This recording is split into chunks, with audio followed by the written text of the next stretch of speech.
Now, Mr. President, ngayon na ikaw ay iniimbestigahan sa war on drugs,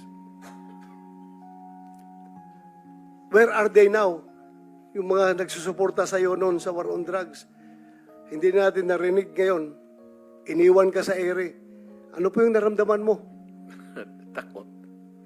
Alam ko kasi yung tao. Yung, for the good time lang yan sila. Yung mga crisis kang ganito, wala ka namang kaibigan. Tama naman sabihin ng tao na, bakit kami may utang na loob sa iyo? Bayad ka. Trabaho mo yan. Tama yan. In theory, tama yan. Tama sila. Kayong mga pulis.